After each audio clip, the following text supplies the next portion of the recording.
तो सुना आपने प्रधानमंत्री नरेंद्र मोदी को, लेकिन आज प्रधानमंत्री नरेंद्र मोदी ने एक और बड़ी बात कही। देश में एक देश एक चुनाव होना चाहिए और प्रधानमंत्री ने साफ कहा कि इस दिशा में हम काम कर रहे हैं, कमेटी काम कर रही है। क्या प्रधानमंत्री नरेंद्र मोदी ने कहा है, आइए आपको सुनवाते हैं।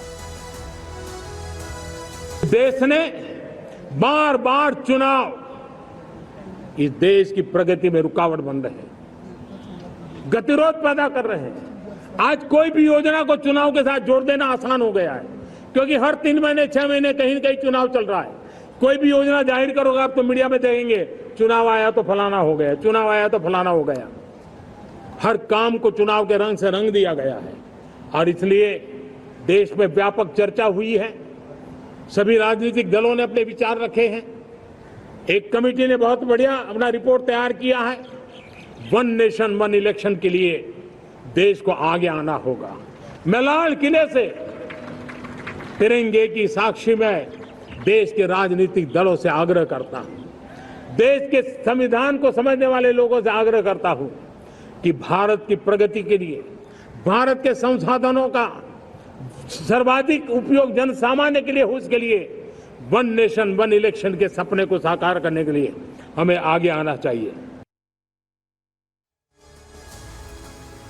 तो एक देश एक चुनाव की बात करते हुए यहां पर प्रधानमंत्री नरेंद्र मोदी को आप सुन रहे थे कि ये एक देश एक चुनाव समय की जरूरत है। लेकिन सिर्फ इतना ही नहीं, प्रधानमंत्री नरेंद्र मोदी ने आज अपने संबोधन के दौरान परिवारवाद और जातिवाद पर भी हमला बोला और उन्होंने बताया कि ये किस तरह से लोकतंत्र के लिए खतरनाक है और फ्रेश ब्लड जो है वो राजनीति में आए। और वो उन्होंने ये भी कहा कि ऐसे 1 लाख जो नौजवान हमारे हैं, जो नौनिहाल हमारे हैं, मैं चाहता हूं कि वो राजनीति में आए। जब मैं देश में एक चिंता हमेशा कहता हूं, परिवारवाद, जातिवाद भारत के लोकतंत्र को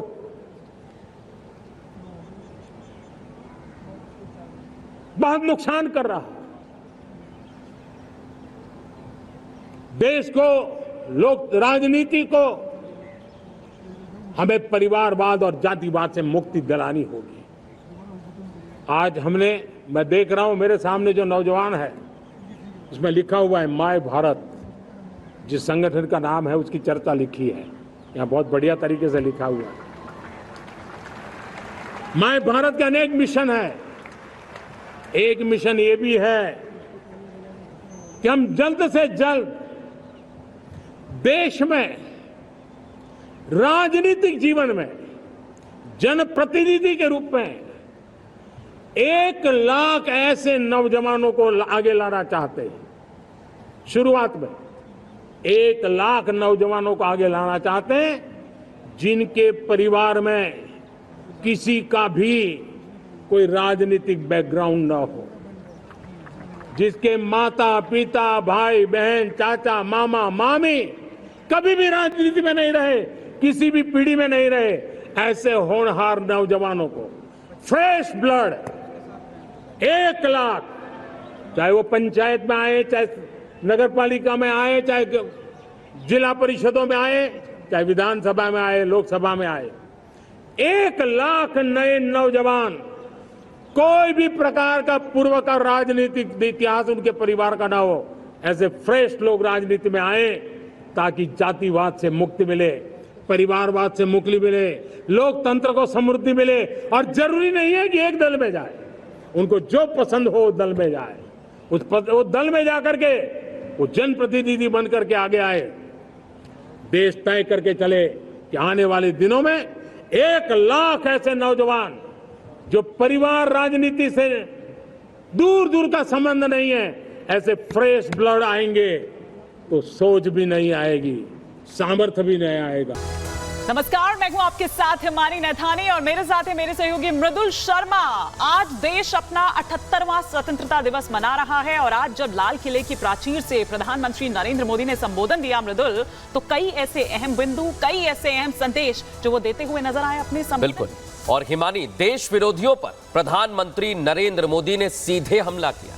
कहा कि कुछ लोग भारत की तरक्की देख नहीं पा रहे हैं और कुछ लोग निराशा के गर्त में डूब गए हैं। प्रधानमंत्री ने यह भी कहा हिमानी कि कुछ लोग देश में अराजकता का माहौल देखना चाहते हैं। बिल्कुल, और कुछ लोग भारत का भला सोच ही नहीं सकते। निराशा में डूबे लोगों से बचाना होगा अपने लोगों को, क्योंकि ये बुद्ध का देश है, ये युद्ध का नहीं है। इस तरह का संदेश भी दिया। और जैसे जैसे विकास होगा चुनौतियां भी बढ़ेंगी। उन चुनौती को चुनौती देना ही मृदुल भारत की तो फितरत है। और साथ ही भारत का विकास दुनिया के लिए संकट नहीं है, यह भी प्रधानमंत्री ने साफ कर दिया। कहा कि बदनीयत वालों की नेक नियत से हम भारतीय जवाब देंगे। प्रधानमंत्री ने क्या कहा है, ना डिगेंगे, ना रुकेंगे, ना थकेंगे। सुनिए जरा। देशवासियों, हम संकल्प के साथ तो बढ़ तो रहे हैं, बहुत आगे बढ़ रहे हैं, लेकिन यह भी सच है कि कुछ लोग होते हैं जो प्रगति देख नहीं सकते। कुछ लोग होते हैं जो भारत का भला सोच नहीं सकते हैं। जब तक खुद का भला न हो तब तक उनको किसी का भला अच्छा नहीं लगता है। ऐसी विकृत मानसिकता से भरे हुए लोगों की कमी नहीं होती है। देश को ऐसे लोगों से बचना होगा। वे निराशा की गर्त में डूबे हुए लोग हैं। ऐसे मुट्ठीबंद निराशा की गर्त में डूबे हुए लोग, जब उनके गोद में विकृति पलती है तब वो विनाश का कारण बन जाती है, सर्वनाश का कारण बन जाती है, एनार्की का मार्ग ले लेती है। और तब देश को इतनी बड़ी हानि हो जाती है जिसकी भरपाई करने में हमें नए सिरे से मेहनत करनी पड़ती है। इसलिए ऐसे जो छुटपुट निराशावादी तत्व होते हैं, वो सिर्फ निराशा इतना नहीं है,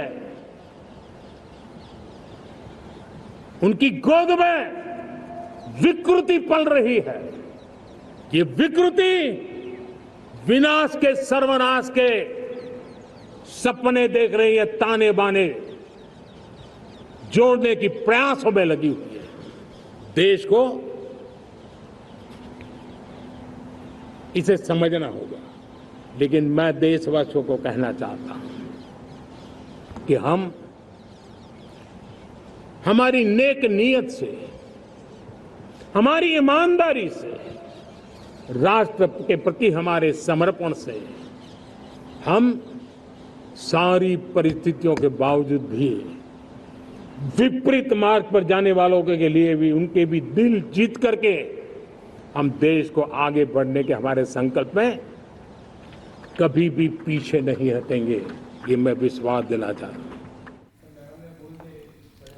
और हमारे साथ विस्तार से और बातचीत के लिए इस वक्त वरुण पुरोहित जुड़ गए हैं मृदुल। बिल्कुल। और